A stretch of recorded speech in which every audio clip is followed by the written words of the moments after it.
God. May the thoughts that you have put on my heart be the words that you will sound for these will be.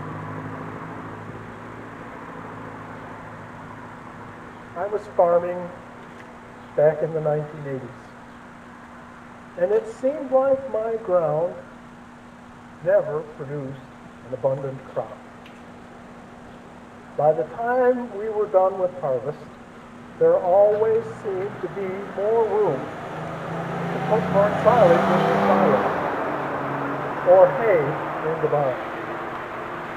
Some years our planting was delayed by wet weather or equipment breakdowns or a lack of help. Whatever the reason, the crops I planted never caused me to think that I had to increase my storage capacity or that I had enough food that I didn't have to plant or harvest more the next year. While we farmed, abundance of anything positive was not a condition we had to be concerned with. Apart from a very few people, including the winner of the Powerball lottery on Friday night, most of us don't have to be concerned with an abundance of money. If you were suddenly blessed with an abundance of anything, corn or cows for the dairy farmer, family, friends, a home, or an inheritance, how would you respond to your good fortune? In our gospel reading this morning, a person in the crowd asked Jesus to intervene on their behalf and have their brother give up their share of the family inheritance. Now, Luke doesn't tell us anything about this person. He's just an anonymous person in the crowd. And Jesus responds with a question of his own. Friend, who set me to be a judge or arbiter over you? That's a pretty good indication that he's not concerned about this disagreement in the family. Instead, he offers the crowd a warning. Take care. Be on your guard against all kinds of greed, for one's life does not consist in the abundance of possessions. And he follows that warning with a parable about a rich man's response to an abundance of crops. The response is to tear down his barns and build bigger ones with the capacity to store his newfound abundance. At first glance, this seems like a reasonable response to having too much grain. I might have responded in a similar fashion if I were in his position. It is his next thought that gets him into trouble, though.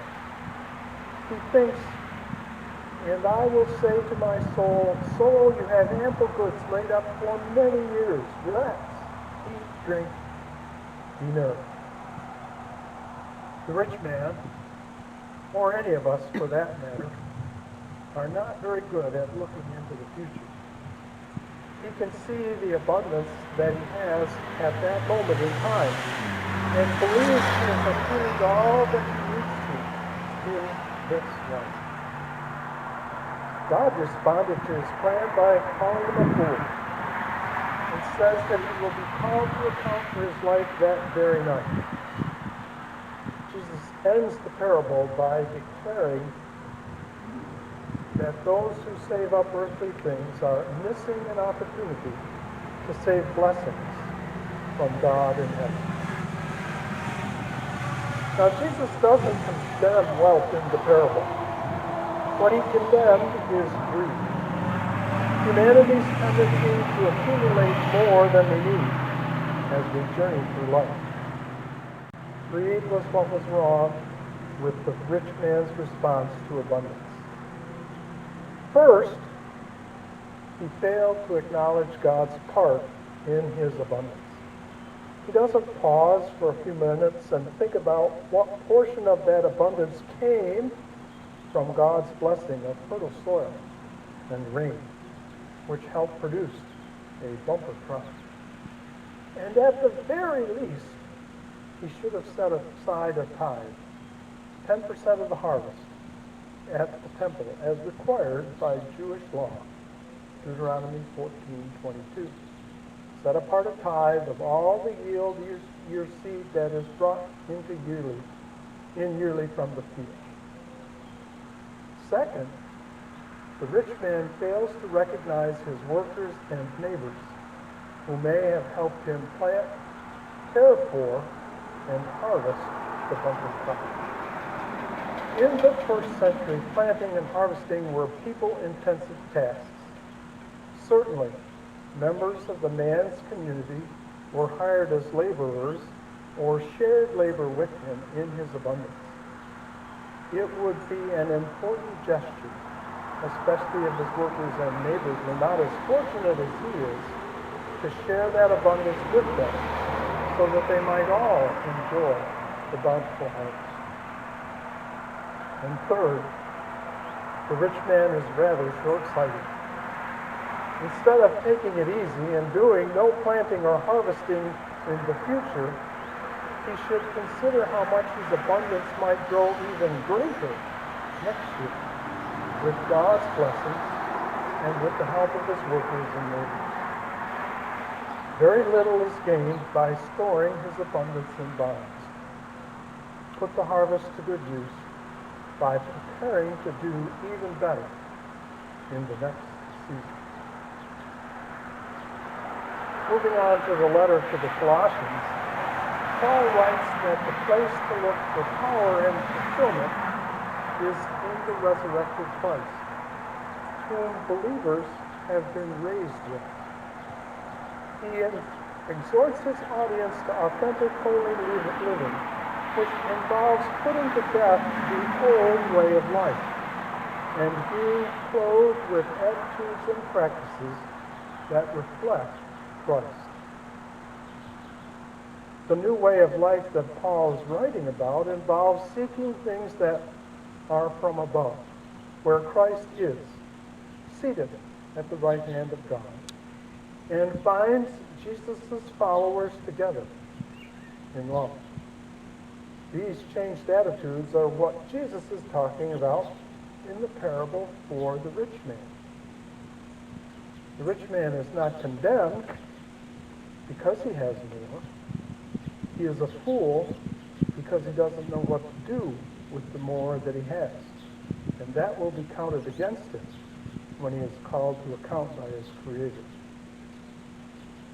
Jesus calls the crowd and us to put aside greed and put God first, and then share with our neighbors before ourselves in loving instead of storing love in our hearts.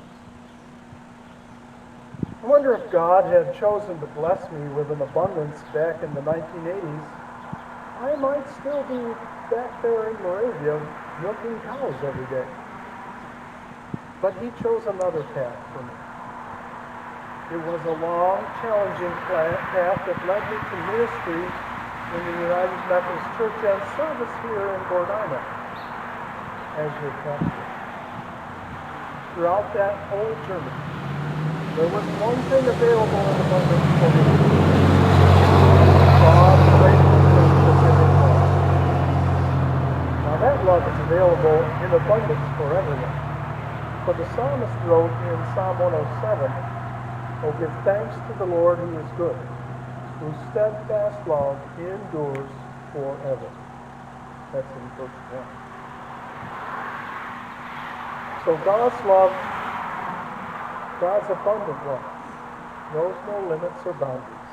And we're called to spread that love around the world in the name of Jesus Christ. So open wide the doors of your heart and think of the love of God and his Son, sharing them with abundance to all you need in this world and forever. Amen.